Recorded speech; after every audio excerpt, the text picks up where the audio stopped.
जनाबे मुहम्मद रसूलुल्लाह सल्लल्लाहु अलैहि वसल्लम प्रति আমরা দরুদ সালাম করে সবাই বলেন সাল্লাল্লাহু আলাইহি ওয়াসাল্লাম। আমার বন্ধুরা,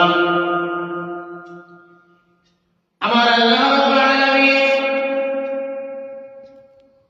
আমার যুবক ভাইরা, আমার আল্লাহ পাক রব্বুল আলামিন কোরআনের ভিতরে বলে দিয়েছেন, আমার আল্লাহ পাক রব্বুল আলামিন এমন একটি কিতাব আমাদেরকে দান করেছেন, এই কিতাবের ভিতরে আজ থেকে কাল কিয়ামত পর্যন্ত কোনো বান্দা একটা চুল পরিমাণ ভুলভাল করতে পারত না। কি হতো না? এমন একটি কিতাব, যে কিতাবের ভিতরে কোনো শব্দ নাই, কোনো ভুল ত্রুটি নাই। আমার আল্লাহ পাক রব্বুল আলামিন আমাদের জন্য এমন একটি কোরআনে কারীম দিয়েছেন, এই কোরআনের ভিতরে একটা চুল পরিমাণ ভুল কেউ বাদ করতে পারত না।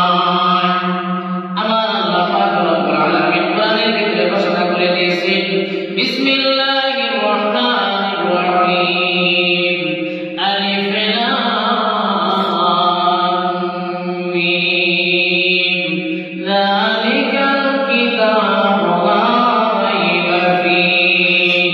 আমার আল্লাহ রাব্বুল আলামিন এমন একটি কোরআনে কারীম আমাদেরকে দান করেছেন, এই কোরআনের ভিতরে কোনো সন্দেহ নাই। এই কোরআনের ভিতরে কোনো সন্দেহ নাই। আমার যুবক ভাইরা, যে বান্দা কোরআনে কারীম একটা করে হরফ তেলাওয়াত করবে না,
যে একা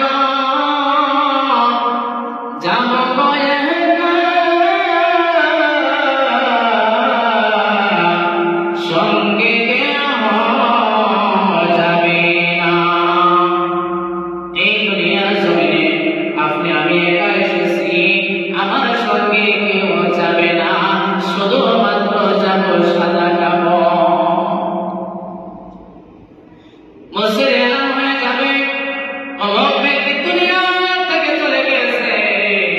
আমার যুবক ভাইরা, আপনি আমাকে এই দুনিয়া থেকে সবাইকে চলে যেতে হবে। এই দুনিয়ার জমিনে আমরা কেউ সারা জিন্দেগির জন্য থাকতাম না। আমার আল্লাহ রাব্বুল আলামিন কোরআনে কারীমের ভিতরে ঘোষণা করে দিয়েছেন, আল্লাযী খালাকাল মাউতা ওয়াল হায়াতা লিয়াবলুয়াকুম আইয়ুকুম আহসানু আমালা। হায়াত দিয়া আপনি আমাকে দুনিয়ার জমিনে পাঠাইছেন। এই দুনিয়া নাম হয়েছে, এই দুনিয়া এমন একটা জিনিস, এই দুনিয়াতে আমরা কিছু সময়ের জন্য এসেছি। এই দুনিয়াতে আমরা কিছু সময় নেই, দুনিয়ার জমিনে আমরা এসেছি। তাই মুমিন সমাজ, আমাদেরকে এই দুনিয়া থেকে সবাইকে চলে যেতে হবে। এই দুনিয়া থেকে সবাইকে কি করতে হবে? আমাদেরকে ছেড়ে চলে যেতে হবে। দুনিয়ার জমিনে আপনি বাড়ি বানাইছেন, গাড়ি বানাইছেন, জায়গা পয়সা বানাইছেন। আপনি যখন দুনিয়া থেকে চলে যাবেন, মসজিদ আযান হয়ে যাবে, ওই সময় কিছুক্ষণ পরে তোমাকে গোসল করাবে। তোমার বাড়িতে গাড়ি আছে, বাড়ি আছে, টাইলস লাগানো ঘর আছে, ঘর। এই ঘর ভাড়ার সঙ্গে তোমার সাথে যেত না। আর ওই সময় যখন তুমি দুনিয়া থেকে চলে যাবা, যখন তোমাকে গোসল করাবে, ওই বাইরে নিয়ে তোমাকে গোসল করাবে। তোমার টাইলস লাগানো ঘর আছে, এই ঘরের ভিতরে তোমাকে কখনো গোসল করাবে না। দুনিয়াতে তোমার বিবি আছে, তোমার ছেলে আছে, তোমার সন্তান আছে। তারা বলবে, এ মায়েরকে জলদি করে গোসল করে দাফন করে দাও। এ মায়েরকে জলদি করে গোসল করে তোমরা কি করো? দাফন করে দাও। আমার যুবক ভাইরা, এই জানটা যখন আপনি আমার ভিতর থেকে যখন রূহটা চলে যাবে, এই দুনিয়ার জমিনে আপনি আমার কোনো মূল্য থাকবে না। সেজন্য বলেছি, তুমি আইসো একা, যাবে একা, সঙ্গে কেউ যাবে না, শুধুমাত্র যাবে তোমার সঙ্গে যাবে সাদা কাপড়। ও মুসলমান ভাইরা, দুনিয়াতে তুমি যা কিছু করবে, যা কিছু আমল করবে গো, সেটা তোমার মরার পরে সে আমলটা তোমার কাজে লাগবে। দুনিয়ার জমিনে তুমি আল্লাহর ইবাদত করবা, মরার সঙ্গে সঙ্গে ওই কবরে তোমার জন্য একটা শান্তির জায়গা হয়ে যাবে। কি হবে? ওই কবর তোমার জন্য একটা শান্তির জায়গা হবে। আমার যুবক ভাইরা, দুনিয়াতে যখন আমরা খারাপ কাজ করিয়া যখন কবরে চলে যাব, ওই কবরটা আমাদের জন্য অশান্তির জায়গা হয়ে যাবে। আর দুনিয়ার জমিনে আমরা ভালো কাজ করে যাব, ওই কবর আপনি আমার জন্য একটা শান্তির জায়গা হয়ে যাবে। তাই আমার যুবক ভাইরা, আমরা বেশি বেশি আল্লাহর ইবাদত করব, তার সঙ্গে আল্লাহর জিকির আজকার করব। ভাই মাত্র প্রশ্ন বুঝে তো, মানুষ যখন দুনিয়া থেকে চলে যায়, ওই বান্দার জন্য দুনিয়া থাকা অবস্থায় ওই বান্দার জন্য সমস্ত আমল তার জন্য খোলা থাকে। আর যখন বান্দা যখন দুনিয়া থেকে চলে যায়, ওই বান্দার জন্য সমস্ত আমলের দরজাটা বন্ধ হয়ে যায়। কি হয়? ওই বান্দার জন্য সমস্ত আমলের দরজাটা বন্ধ হয়ে যায়। ভাই মাত্র প্রশ্ন বুঝুর্গ, ওই বান্দার জন্য তিনটা জিনিস মনে করা যায় থেকে বলে সুবহানাল্লাহ। তাই ভাই দোস্ত বুজুর্গ, আপনি দুনিয়াতে থাকা অবস্থায় ভালো কাজ করে গিয়েছেন, মসজিদ বানায় গিয়েছেন, মাদ্রাসা বানায় গিয়েছেন। আপনি কোন মানুষকে আপনি ভালো কাজ করার জন্য, ভালো কিছু করার জন্য, একটা মানুষকে পানি খাওয়ার জন্য একটা কল গেছেন। ওই জায়গা যতদিন পর্যন্ত ওই জায়গা থাকবে, ওই মসজিদ থাকবে, যতদিন পর্যন্ত ওই মসজিদের আল্লাহ ইবাদত করবে, তুমি মরার পরও তোমার কবরে আসরটা তুমি পেতে থাকবে। 2 নম্বর হয়েছে, তুমি কোন বান্দাকে তুমি কোরআনে কারীম শিক্ষা দিয়েছো, শিখিয়ে দিয়েছো। আল্লাহ নবী সাল্লাল্লাহু আলাইহি ওয়াসাল্লাম হাদিসের ভিতরে ঘোষণা করে দিয়েছেন, খায়রুকুম মান তাআল্লামাল কুরআনা ওয়া আল্লামাহু।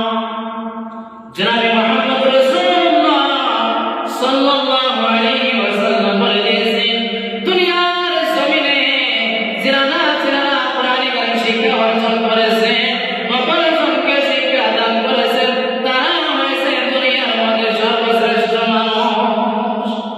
তারা কি? দুনিয়ার জমিনের সর্বশ্রেষ্ঠ মানুষ। ওই সমস্ত ব্যক্তিরা হবে মরার পর সে কবরে বসে বসে এই সওয়াবগুলো পেতে থাকবে। 3 নাম্বার হয়েছে, আমার যুবক ভাইরা, আমরা তো অনেকের ছেলে মেয়ে স্কুলে ভর্তি করে দিয়েছি, ইউনিভার্সিটিতে ভর্তি করে দিয়েছি। এই মাদ্রাসায় যখন কোন ছেলে যখন পড়ে আলিম হয়ে যাবে, হাফিজ হয়ে যাবে, ওই বান্দা যখন, ওই ছেলে যতদিন পর্যন্ত ওই বাবা মার জন্য ওই মাদ্রাসায় বসে, ওই মাদ্রাসা থেকে কোরআনে কারীম শিক্ষা অর্জন করে হাফিজ হয়ে আলিম দিন হয়ে যখন বাড়ি চলে যাবে, আর ওই ছেলে যখন বাবার কবরের পাশে গিয়ে বলবে, রব্বি রহমহুমা কামা রব্বায়ানি সগীরা। এই দোয়া করার সঙ্গে সঙ্গে ওই বাবা আমার কবরের আযাব, সমস্ত আযাবগুলো আল্লাহ রাব্বুল আলামিন মাফ করে দিয়ে দিবে।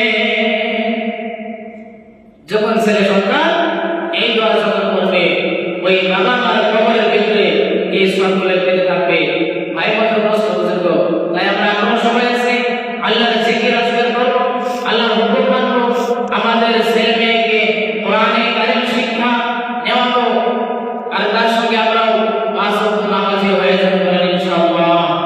আমার যুবক ভাইরা, আমি দেখেছি অনেক ভাইরা যখন আজান হয় আমরা মসজিদে যাই না, দেখে এই দুনিয়াতে আমরা 2-3 কাজ কিছু সময়ের জন্য আমরা এসেছি, এই দুনিয়াতে আমরা কেউ থাকবো না, তাই আমরা সতর্ক হয়ে যাই। আমরা আল্লাহর ইবাদত বেশি বেশি করব, আল্লাহর হুকুম মানার জন্য চেষ্টা করব। ওয়া আখির